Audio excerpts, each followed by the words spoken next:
कि ऊंचो गोवर्धन को पर्वत जापे मोर बोले ऊंचो बच के रहियो राधा रानी माखन चोर डोले बच के ऊंचो गोवर्धन को पर्वत जापे मोर बोले बच के रहियो राधा रानी माखन चोर डोले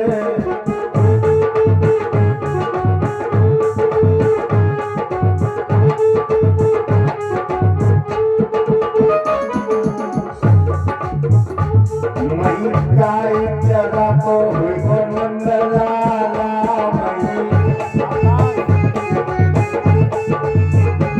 मई गाय चरा तो हुई वो नंदलाला मई गाय चरा तो वो नंदलाला जाके जंग में होए गोपी ग्वाला जाके गोपी ग्वाला भैया मीठो बोले बच के रहियो राधा रानी माखन चोर डोले भैया मीठो बोले बच के रहिए राधा रानी माखन चोर डोले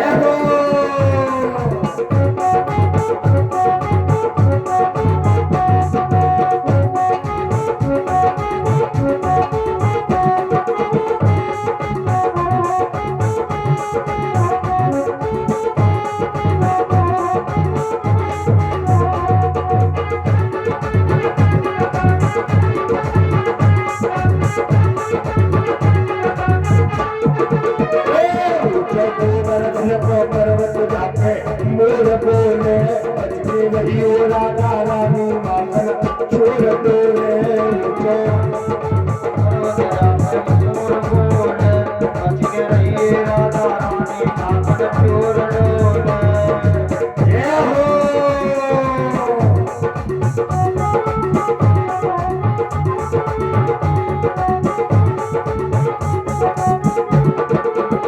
तो बचाए सुंदरिया से बची के चले श्याम समरिया से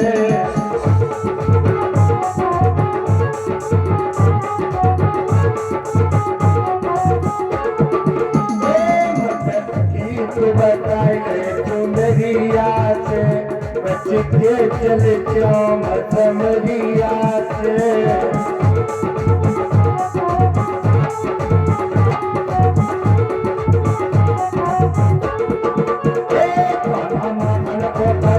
मीठो बोले बच के रहियो राधे रानी माखन चोर डोले काना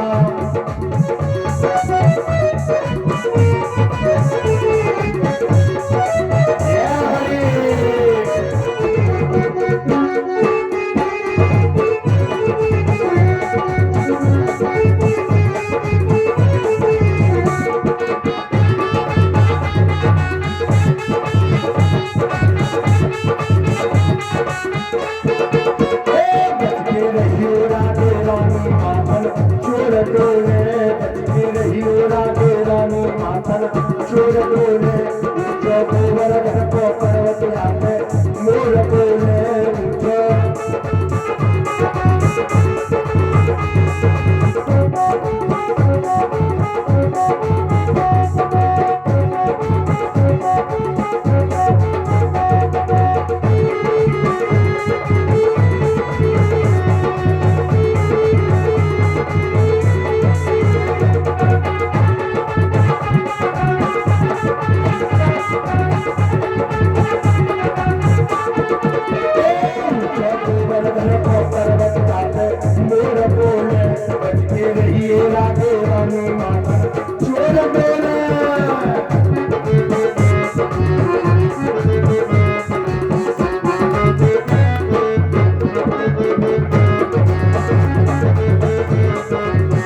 चली मेरे नावे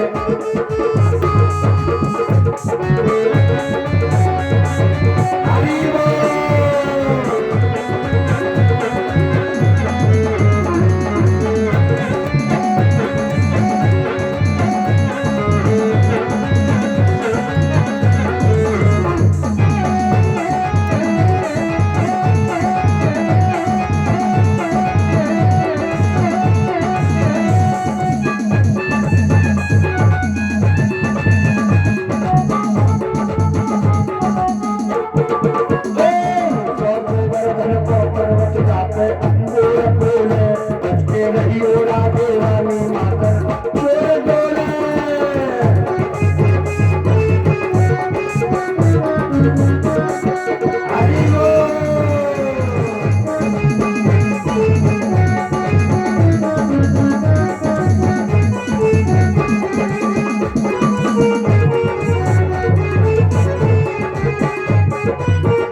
कन्हैया लाल की जय।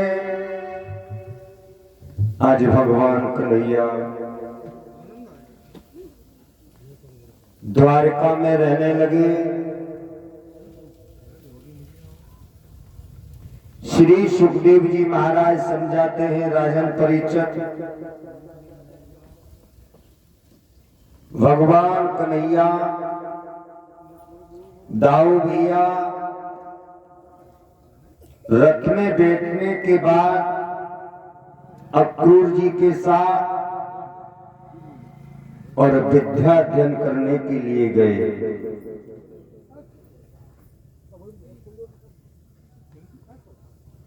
विद्या अध्ययन करने के लिए गए, जा रहे गुरु संदीपन के यहाँ चले जा रहे हैं।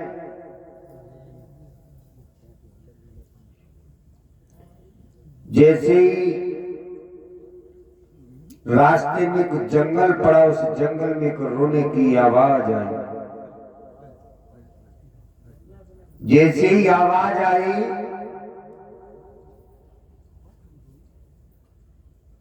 भगवान कन्हैया ने कहा चाचा रथ को रोको।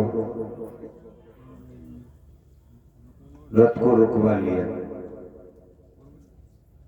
भगवान कन्हैया उतरे, देखा यहां से किसी मनुष्य की आवाज आ रही है, कोई रो रहा है, कोई आपत्ति में है।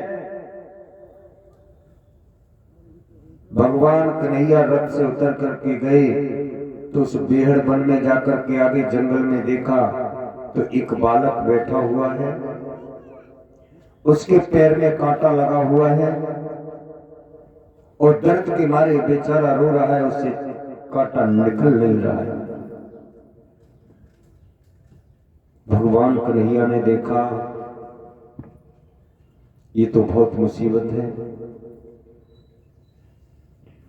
भगवान कन्हैया ने कांटा निकालने का प्रयास किया मगर वो नहीं निकला। जब नहीं निकला भगवान कन्हैया ने उसके पैर को उठाया और अपने दांत से उस कांटे को बाहर को खींचा। जैसे ही कांटे को बाहर को खींचा कांटा निकल आया। भगवान कन्हैया ने दांत से जैसे ही उस कांटे को निकाला वो बालक खड़ा हुआ। खड़ा होने के बाद में कहा तुम कौन हो और इस जंगल में क्या करने के लिए आए जो तुम्हारे पैर में कांटा लग गया और तुमसे चला भी नहीं जा रहा है। वो बालक रोकर के कहने लगा भैया मेरा नाम है सुदामा। कथा तो शाम को होगी, अभी शिक्षा की बात चल रही है। मेरा नाम है सुदामा गुरु संदीपन के यहाँ शिक्षा ग्रहण करते हैं आश्रम में। गुरु मैया ने हमसे कहा था कि समुदा लेने के लिए जाओ, तो हम वन में समुदा लकड़ी लेने के लिए आए यज्ञ के लिए। मेरे पैर में कांटा लग गया, मुझसे चला नहीं जा रहा है। भगवान कन्हैया ने उस बालक को गोदी में उठाया, उठाने के बाद मैं रथ में बैठा लिया। कितने दयावान है मेरे साथ कि गोद उठा के श्यामुनि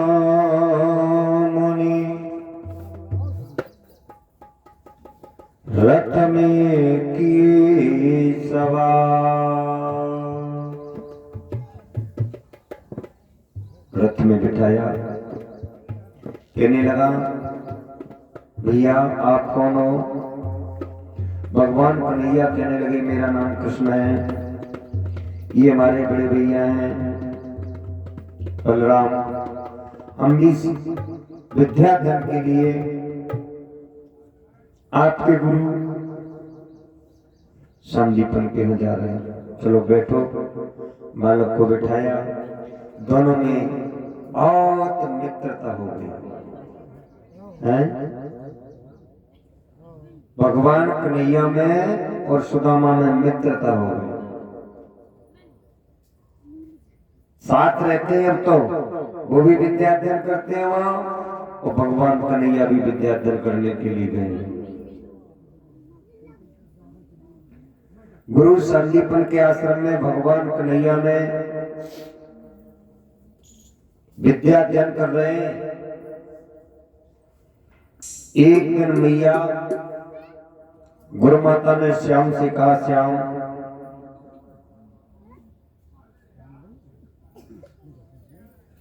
सुदामा को बुलाया,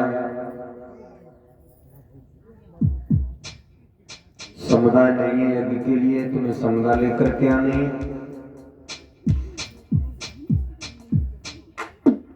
जब दोनों चले, भगवान कृष्ण और सुदामा, तो सुदामा को बुला करके गुरु माता ने उन्हें चना दे दी।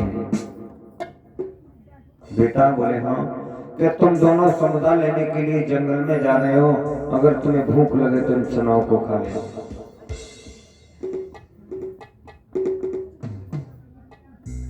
भक्तों, सुदामा जी ने चना ले लिए पोटली में, वन में पहुंचे। कन्हैया कहने लगे, सुदामा भैया बोले, हाँ चलो लकड़ी तोड़ो। सुदामा कहने लगे, भैया मैं एक ब्राह्मण को छोड़ा, मैं कभी पेड़ पे चढ़ो तो क्या मैं पेड़ पे कभी चढ़ाई नहीं हूं, तो मैं चढ़ना क्या जानू। और आपने तो वन वन में गैया चुगाई है, तुम्हारे बाबा नंद के यहाँ पर 1 लाख गाय थी, तुम तो गाय चुगाया करते थे, तो तुम्हें तो पेड़ पे चढ़ने को बहुत बड़ा आइडिया है। आप ऐसा करो, पेड़ पे चढ़ जाओ और लकड़ी तोड़ो, मैं लकड़ियों को इकट्ठा करता रहूंगा। भगवान कन्हैया पेड़ पर चढ़ गए। जैसे ही पेड़ पे भगवान कन्हैया चढ़े, लकड़ी तोड़ रहे, बहुत भयंकर बारिश और आंधी सी आने लगी। इतनी बारिश हुई कि दोनों कृष्ण और सुदामा कांपने लगे। जब कांपने लगी तो सुदामा को भूख लगी, सुदामा चना खाता गया। भगवान कन्हैया ने कहा कि आप क्या खा रहे हो?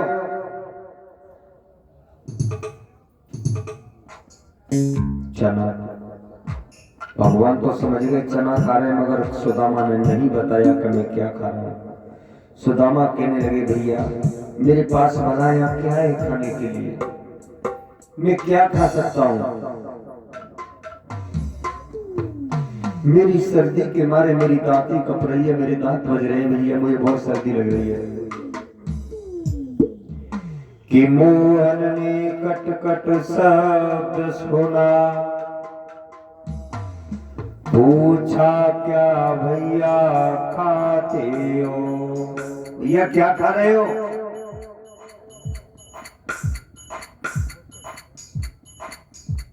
सुदामा जी झूठ भूल गए, कुछ नहीं तेरे पास क्या। भक्तों, संसार में सबसे बड़ा पाप है तो झूठ है। झूठ के बराबर कोई पाप नहीं। क्यों कि साच बराबर तप नहीं और झूठ बराबर पाप। जाके